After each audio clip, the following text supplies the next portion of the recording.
Hola espectadores, soy su narrador DR Before. En este video hablaremos de los hombres de negro. Te puedo asegurar que en tu cabeza pensaste en las películas con el mismo nombre, cómic, series e incluso juegos. Pero si te digo que antes de toda esta mercadotecnia, hubo incontables testimonios de personas a la policía de haber hecho contacto con personas que se comportaban de manera extraña.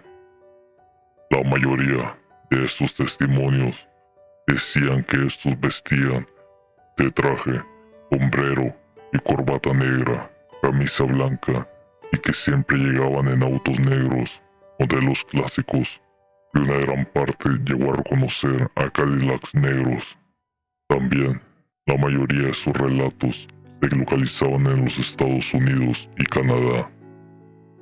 Por ende, siempre describían a estos seres como personas caucásicas, en ocasiones con rasgos orientales.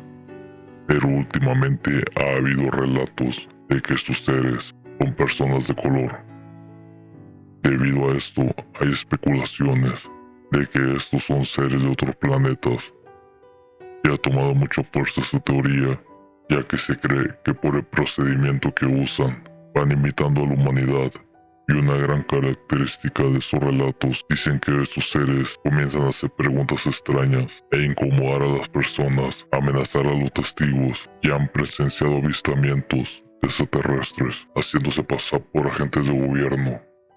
También hay dos teorías parecidas que se cree que los gobiernos trabajan junto a estos seres y que los mandan para investigar o hacer callar a los testigos, ya que se dice que estos poseen poderes telepáticos y pueden leer tu mente, y si llegasen a averiguar que eres una amenaza para ellos y para los gobiernos, entraría el gobierno y te haría callar. La otra teoría es que los hombres de negro no pertenecen a ninguna agencia por parte de los gobiernos de la Tierra, pero al igual que la mayoría de los otros relatos, suelen aparecer para intimidar a testigos de avistamientos, pero en ocasiones, tiempo después, agencias como el FBI, entre otras, investigan e interrogan a los mismos testigos que estos hombres vestidos de negro ya habían interrogado tiempo antes. Un testimonio muy impactante y muy sonado por los años 2000 fue el de Dan Aykroyd, un actor y entrevistador muy famoso en aquel tiempo. Lo recordarán por películas como Ghostbusters, siendo uno de los estelares, y por tener un programa de entrevistas. Para entrar en contexto, le gustaba mucho el ámbito paranormal, así que por aquellos años entabló pláticas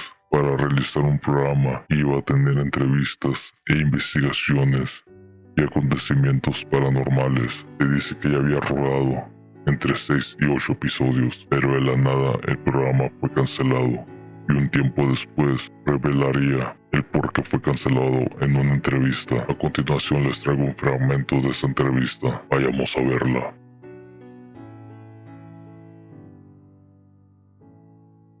Well, what happened? Well, we sold the show to Sci-Fi Channel, and it was called Out There, and I basically interviewed all of the people that I admired in various fields of study, like Colin Andrews from the Crop Circle movement, Linda Moulton Howe, the expert on cattle mutilations, John Mack.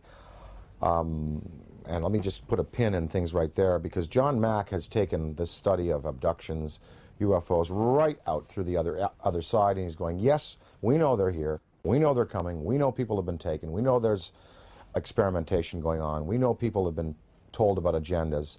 What we now have to do is use that as a key and as a motivation to socially transform this planet to a more peaceful, more loving, more tolerant state. So his movement, the movement for social change, has just accepts as a fact abductions, UFOs, interplanetary intervention, and what he's doing is taking it out through the positive side of it and saying, now we must use it to socially transform. And I think his message is great. But I talked to him, I talked to the Allagash guys who were taken in the canoe on that trip in Pennsylvania. The last show we did, I had both Bassett, who has the UFO time clock, and then Greer. Both Bassett and Greer were there. They were my two guests for the day. Well, the show was canceled that afternoon. And I was outside before I knew it was canceled, in between the interviews. And I was outside, and Britney Spears called me because she wanted me to appear on Saturday Night Live with her.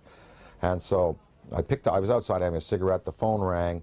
Oh, Brittany, how you doing? Oh, sure, of course I will. I turned away like this. I turned back, and there was a black Ford across the road, a black Ford sedan. And I was trying to look at the plate, and the plate seemed kind of like fuzzy, and I was, definitely a police car. And two guys were there, and a big, big, tall guy got out of the back seat. And he stood in the street on 42nd Street it was. We were at 42nd Street and 8th Avenue. And he looked right at me. And literally, I mean, I was on the phone. Hey, oh, sure, of course I'd love the show. Saw the Ford, went back like this, turned back like a half second later, and it was gone. And that car did not go past me. It did not make a U-turn, because I would have seen 42nd Street. I would have seen that thing take a U-turn and go away. That car vanished. That car was a cloaked vehicle of some type. And whether this was like a warning to me, because the guy got out of the back seat, gave me a real dirty look. That car vanished. I know what I saw. And, it was just this fast. It was, oh, hi, Brittany, sure. Oh, of course, I'd love to. Guy gives me a dirty look. Oh, well, sure. Car gone. That's what happened. And then 2 hours later, we were told we were not to continue taping, and the show was canceled, and none of them would air. I don't know. I mean, I don't know. Después de ver la entrevista de Dan Aykroyd, ¿qué piensan como espectadores? Los hombres de negro son seres de otros planetas que están en nuestro planeta ayudando a los gobiernos o realizando algún acto desconocido, o son seres creados e infundidos por organizaciones para crear un pánico colectivo que en algún momento les sacarán provecho. Solo ustedes tienen la última palabra como espectadores. No olviden de suscribirse y darle like. Y si pueden compartir, háganlo. Nos ayudaría muchísimo para que esas investigaciones lleguen a más personas. Y recuerden, el correo que aparece en el video es para que manden relatos o alguna duda que tengan. Y nos vemos.